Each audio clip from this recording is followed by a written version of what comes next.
अभी बिहार में जमीन का सर्वे चल रहा है। जमीन के सर्वे के लिए सभी व्यक्ति उत्साहित हैं। जिनके पास डॉक्यूमेंट है सर्वे से रिलेटेड, वो व्यक्ति तो अपने आप में खुश हैं कि चलो मैंने पहले से डॉक्यूमेंट अरेंज कर लिया है। लेकिन जिन व्यक्तियों के पास डॉक्यूमेंट नहीं है, सर्वे जो हो रहा है उस सर्वे में आपके ज़मीन से संबंधित जो भी डॉक्यूमेंट चाहिए, पेपर चाहिए, वो पेपर जिनके पास नहीं है वो लगातार सर्वे ऑफिस के चक्कर काट रहे हैं, कलेक्ट्रेट के चक्कर काट रहे हैं, तहसील के चक्कर काट रहे हैं, ब्लॉक के चक्कर काट रहे हैं, ताकि हमें अपने ज़मीन का डॉक्यूमेंट मिले, पेपर मिले। रजिस्ट्रार ऑफिस भी बार बार जाते हैं। तो जहां भी आप देखिएगा वहां पे ज़्यादा से ज़्यादा भीड़ देखने को मिलेगा, सिर्फ और सिर्फ ज़मीन के पेपर को कलेक्ट करने के लिए। और जो कर्मचारी हैं, सरकारी कर्मचारी, वो इसका कहीं ना कहीं देखा जाए तो फ़ायदा भी उठाते हैं। जहाँ पे 2 रुपये लेने का वहाँ पे वो 10 रुपये की वाही भी कभी कर रहे हैं, ये भी देखने को मिला है। तो आइए आज इस वीडियो के माध्यम से आप लोगों को बताऊंगा कि जो बिहार में जो सर्वे हो रहा है वो सर्वे में वंशावली कितना भूमिका निभाता है। क्योंकि आप देखे होंगे कि वंशावली बनाने की होड़ भी लगी हुई है। सब सरपंच के पास जाके वंशावली बनाने में लगे हुए हैं। और कई कई जगह ये भी देखने को मिला है कि सरपंच जो है इसके लिए पैसे भी चार्ज करते हैं, जो कि कानूनन पैसे उनको नहीं लेना चाहिए। उनका ये कर्तव्य है, उनका ये ड्यूटी है कि वंशावली अपने जनता को जो उनके क्षेत्र में आते हैं उनको बना के दिया जाना चाहिए। लेकिन वो इसके लिए पैसे भी ले रहे हैं, कई जगह ये भी देखने को मिला है। अब ये जानते हैं कि वंशावली क्या होता है, वंशावली का होना सर्वे में क्यों जरूरी है, वंशावली क्यों बनाया जाता है।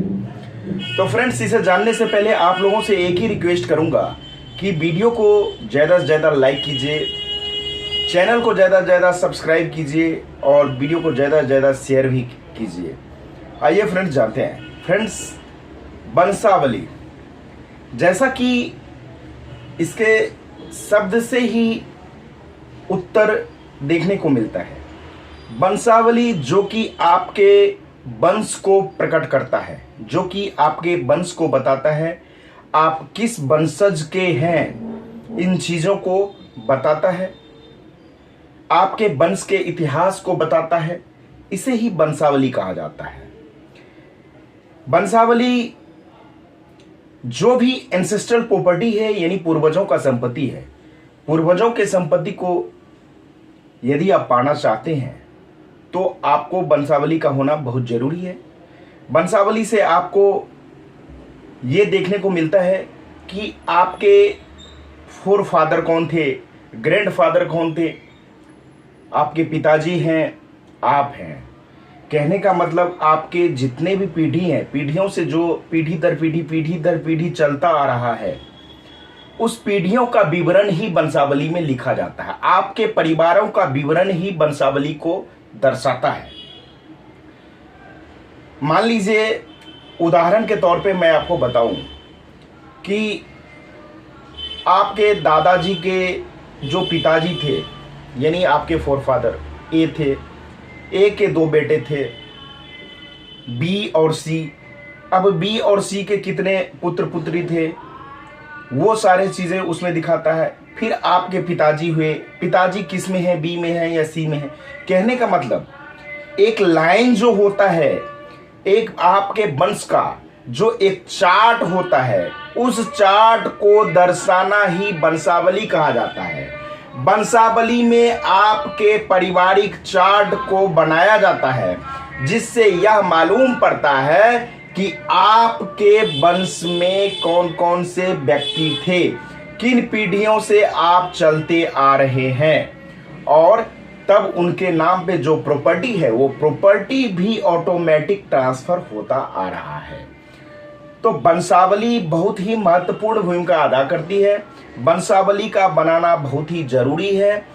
आप सर्वे कराने के लिए जाएंगे तो सर्वे में सबसे पहले आपको वंशावली मांगता है। इसीलिए आप देखा होगा गांव में कि वंशावली अभी सब बनाने में लगे हुए हैं।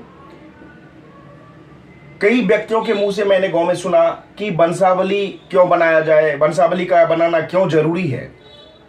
तो वंशावली का बनाना इसीलिए जरूरी है कि आपके जो भी परिवार में व्यक्ति हैं, सदस्य हैं, आपके जो वंश हैं, आप किस पीढ़ी से आपका वंश चलता आ रहा है, उन चीज़ों का इतिहास को बताना ही वंशावली का कार्य है।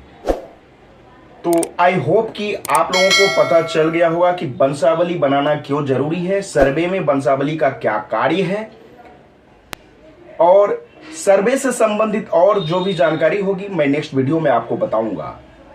फ्रेंड्स, जमीन से संबंधित या किसी भी लीगल टॉपिक से संबंधित कोई सवाल है आपके मन में, कोई बात आप पूछना चाहते हैं, तो मुझे कमेंट करके पूछ सकते हैं या फिर ऑन कॉल भी बात कर सकते हैं। लेकिन कॉल पे जो आपको कंसल्टेंसी दी जाएगी ये चार्जेबल होगा, ये पेड सर्विस होगा। पहले आपको कॉल बुक करना पड़ेगा, उसके बाद अपॉइंटमेंट दी जाएगी, फिर आपको कंसल्टेंसी दी जाएगी। आज तक के लिए फ्रेंड्स इतना ही, फिर मिलते हैं नेक्स्ट वीडियो में। तब तक के लिए धन्यवाद।